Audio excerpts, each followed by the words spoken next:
Estimados alumnos y amigos de este espacio, vamos a continuar en la siguiente etapa o el siguiente pensador que presenta la escuela idealista alemana, el idealismo absoluto, como ya lo introdujimos en la figura de Fichte, Johann Fichte. Ahora hablaremos de Schelling y es parte, vamos a decir, de este grupo, de este equipo de idealistas, pero con un matiz, con una perspectiva propia, que de alguna manera traza diferencias de percepción con respecto a Fichte.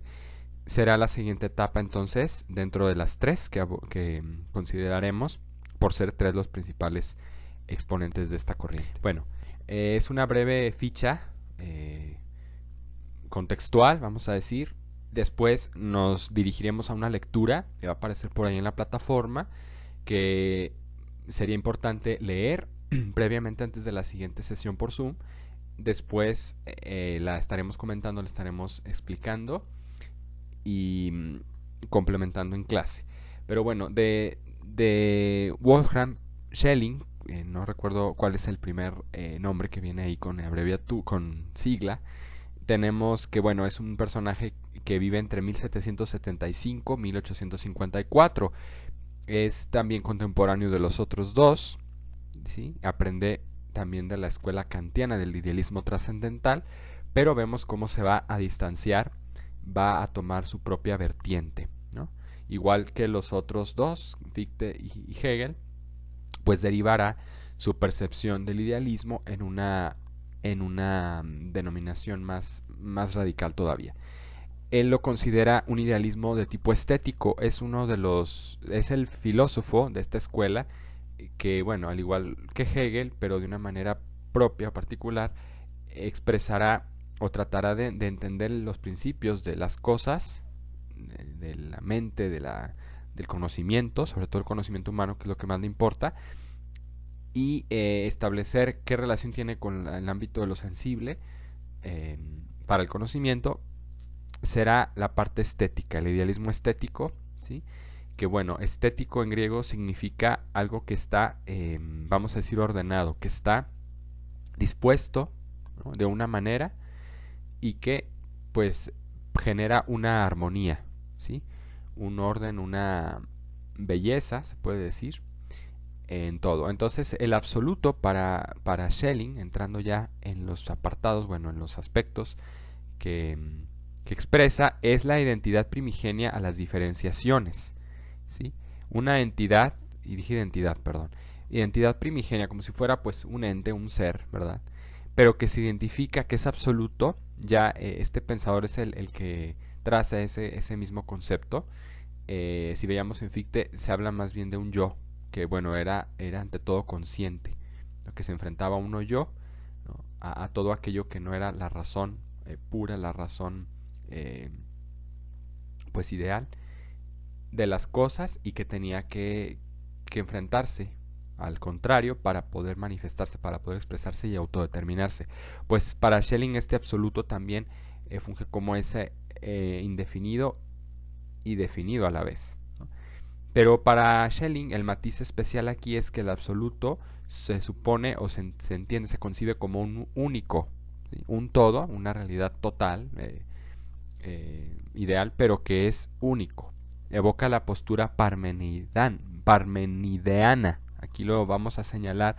Así como, si se fijan, estos filósofos idealistas no, pues no inventan nada nuevo. Vamos a decir que presuponen principios, paradigmas ya existentes en la filosofía antigua, como veíamos por parte de Fichte, la postura de Anaxágoras con el nous, con la inteligencia, si recuerdan, ¿no?, como un yo, como un sujeto consciente, una inteligencia consciente, ¿no?, que se revela, que se manifiesta, que se hace más consciente y definible en las cosas, en los individuos, en lo finito, en el no yo, ¿no?, en lo que es objeto, sujeto y objeto, ¿no?, como una dialéctica contrapuesta de contrarios o de contrastes.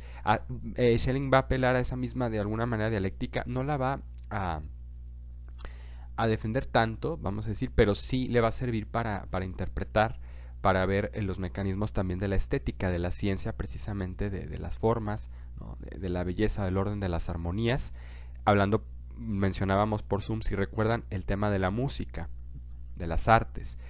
A él le va a servir esto de plataforma, este ámbito artístico, para poder interpretar, justificar la postura del absoluto como único, ¿sí? Entonces, ¿qué decía Parménides, este filósofo presocrático? Si recuerdan, contraponía la postura de Heráclito, otro filósofo de esta época, más o menos contemporáneos, porque a diferencia de Heráclito, que sostenía que todas las cosas en la realidad tienen como principio el cambio, ¿no? El devenir, ¿no? Y representado sobre todo con la imagen del fuego, si recuerdan, como uno de los elementos también de los que hablarían otros, como Empédocles, etcétera. Para Heráclito era un cambio constante, una generación y corrupción dialéctica infinita. El movimiento era el principio base. Para Parménides, en cambio, no era el movimiento, sino la permanencia, la unidad, la estabilidad. Ya casi Parménides se aproxima un tanto al concepto de sustancia, pero no lo logra expresar. Es más bien Aristóteles el que, ya partiendo de ese presupuesto, lo va a derivar, lo va a explicitar, vamos a decir, ¿no? Casi lo denota, pero no lo dice. De la misma manera, Schelling tampoco va a hablar de sustancia, va a hablar de un absoluto que de alguna manera está etéreo, que está no, etéreo, iba a decir homogéneo, que es lo contrario. Bueno, que está en todas las cosas, vamos a decir, que subyace detrás de todas las cosas, pero que es unidad. Para Schelling el absoluto es unidad ante todo, como su predicado, su trascendental. Si recuerdan, vieron los trascendentales de Platón, la unidad es uno de esos trascendentales. Pues lo ve como el principio básico en sí mismo, ¿sí? Que todas las cosas conducen a una unidad, a una integración, ¿sí? A una sola fuerza, a una sola, podríamos decir incluso energía, no sé. Por eso evoca la postura de Parménides, ¿no? Pero él lo va a expresar, lo va a justificar de otra manera. Habla de la armonía por su relación, por su enfoque en las artes, como aquello que prevalece a las disonancias. Y anteriormente, si se fijan, estábamos diciendo que el absoluto es la entidad primigenia a las diferenciaciones, o sea que antes de que haya contrarios, antes de que haya diferencias, variaciones, divergencias, en la realidad existe la unidad. Y esa unidad finalmente es a la que conducen todas las cosas.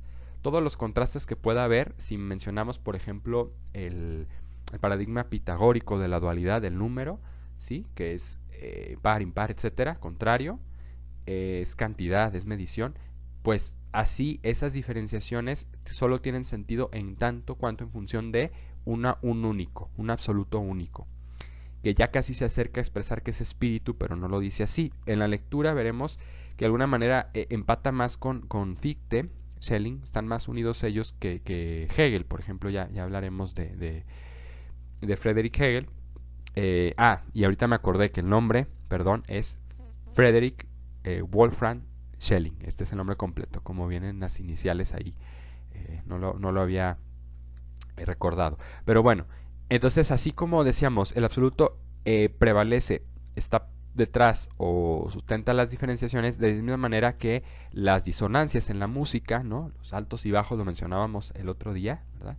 Los bemoles y los sostenidos, etcétera, las notas componen todo lo que está escrito en la música, en los pentagramas, ¿no? En las claves, etcétera, una estructura de la realidad, pero que en sí misma solo posee una cualidad o un principio, que es la unidad.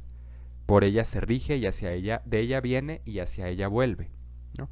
Esos filósofos por eso son un tanto, ya lo veíamos en Fichte, si recuerdan, de corte panteísta, o sea, también identifican esa conciencia, ese yo consciente de Fichte, ese uno absoluto o absoluto único en Schelling, que también es un sujeto, es un yo, se identifica de cierta manera con el mismo objeto que conoce, ¿sí? Que a través del objeto se expresa, se manifiesta, ¿sí? Pero que solo tiene sentido en función de esa unidad. En su obra, aquí la señalamos por último, Las Edades del Mundo, de 1811 a 1815 es el periodo, el rango de fechas en que se escribe, así como la relación del arte con la naturaleza. Va a hablar precisamente, ya los mismos títulos evocan la expresión precisamente de esa unidad, de esa integración. Hablando de las edades, él habla de estos filósofos les gusta mucho el estudio, o se abocan mucho al estudio de la historia porque les permite trazar semejanzas, diferencias entre las épocas, ¿no? Cómo se repiten patrones, aspectos de alguna manera o de otra, ¿no?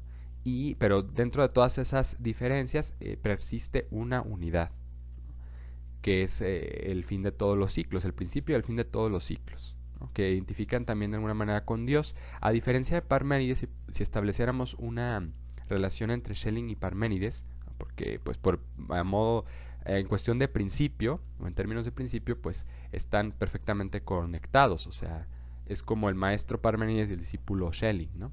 Por hablarlo, aunque pasan muchos siglos que los separan, pero se puede decir que hay una perfecta continuidad entre ellos y así como los cambios, las épocas van sucediéndose, para Schelling en las edades del mundo la expresión fundamental es cómo estas edades encuentran una plenitud, un sentido en un único. Pero finalmente todo lo que sucede en la historia es un escenario de fenómenos, ¿no? De objetos, de situaciones, ¿no? A través de las cuales se expresa ese absoluto único. Y es como el ejemplo que, creo que uno de los ejemplos más contundentes que mejor nos puede ayudar a entender este pensamiento es la música, porque precisamente ya lo decíamos, ¿no? Puede haber diferentes tonos, diferentes notas, variaciones en una melodía, pero la unidad, ¿no? El sentido de hacia dónde se conduce, hacia dónde se lleva esa experiencia musical para el alma, para el espíritu, es que precisamente le proporciona también al oyente, al que la escucha, una sensación de paz, de tranquilidad, de armonía, ¿no? Ya no hablaríamos de otros géneros, ¿no? Que pues por supuesto, seguramente Schelling estaría en desacuerdo con los géneros actuales, ¿no? Si viviera, porque pues ya distan a veces o adolecen, carecen de esa integración, eh, hay muchas variaciones, hay muchas divergencias, uso desmesurado a veces de instrumentos, donde no se logra como un equilibrio. Para ellos el equilibrio va a representar esa unidad, o va a estar expresado por la unidad, ¿sí? O más bien, la unidad se expresará en el equilibrio, perdón, lo vamos a cambiar de esta manera. Bueno, hasta aquí serían un poquito los datos, los puntos clave para entender a Schelling. Ya en la lectura lo estaremos reafirmando, lo estaremos matizando como lo hicimos con Fichte, pero esta vez, bueno, la lectura no la tendrán que comentar de tarea. En este caso lo que vamos a hacer, les voy a pedir que revisen su documento, el texto que ya les proporcioné, un cuadernillo de apuntes de contemporánea que son los textos literarios, y nos vamos a dirigir a la lectura primera que viene en ese cuadernillo, que es de Johann Goethe. Goethe en su obra Fausto pues va a expresar de alguna manera, con otras palabras, con una, podríamos decir, dimensión, pues además de literaria, se puede decir subjetiva, ¿sí? Porque va a estar hablando de los contrastes, de las luchas, de los conflictos del personaje principal en esta obra. Veremos cómo se expresa de alguna manera esta influencia, cómo llega a tener impacto esta influencia del idealismo absoluto, ¿no? Con Goethe, en su obra, cómo lo representa, cómo lo expresa, y es lo que vamos a nosotros a derivar en nuestro ejercicio, un comentario de texto que haremos a esta obra. Y bueno, pues hasta aquí dejaríamos la sesión. Es una breve introducción nada más al autor, bueno, ni tan breve, llevamos ya algunos minutitos. Espero les haya servido, pueden comentar, preguntar, si les queda alguna duda o alguna cuestión que les interese plantearse también en su ensayo. Bueno, el ensayo será, les digo, más bien un comentario crítico que haremos con base también en el esquema causal. Por favor, revisen el video anterior, en la primera parte de esta secuencia de idealismo absoluto, donde explicaba en una introducción de varios minutos el esquema causal de las 4 causas, porque cada autor que estemos analizando, con el que nos estemos confrontando, nos permitirá precisamente traslucir, llegar, ¿no? con más amplia perspectiva o con una interpretación quizá más concreta, cómo estos presupuestos van dejándome, ya van impactando o se van metiendo de alguna manera, si se quiere, en sentido negativo, como la humedad en la mentalidad, en la forma de escribir. Recordar que estos pensadores, ya por último, no está por demás mencionarlo, entroncan con una corriente artística que se llama el romanticismo. Ya lo habíamos señalado en nuestro video general de los periodos de esta filosofía contemporánea, ¿verdad? El primer momento es el romanticismo, que busca rescatar como esos ideales, esos valores originales, muy antiguos, ¿no? Del pasado, pero con una visión un tanto exacerbada, así como idealista y radical, ¿no? Que es lo que ya denotan estos presupuestos filosóficos, ¿no? Donde ya las ideas, ¿no? Los principios de la razón, como eran para Kant, como eran para Platón, ¿no? Los a priori, vienen a ser dioses, entidades en sí mismas, que no están definidas, que no están determinadas, son absolutos, ¿sí? Que se tienen que confrontar en calidad de sujetos con los objetos para reafirmarse, ¿no?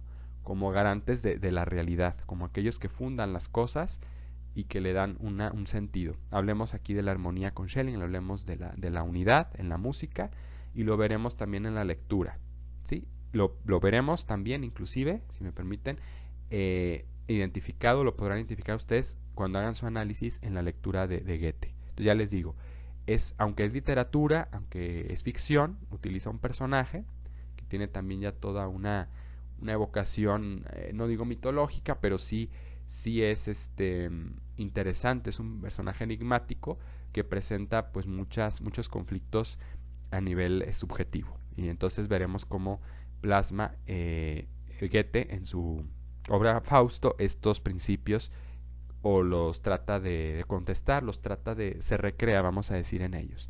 Así que pues mucho éxito, agradezco el favor de su atención. Hasta aquí dejamos esta segunda parte. Ya en la siguiente abordaremos con mayor amplitud, y por lo que conlleva, a Friedrich Hegel.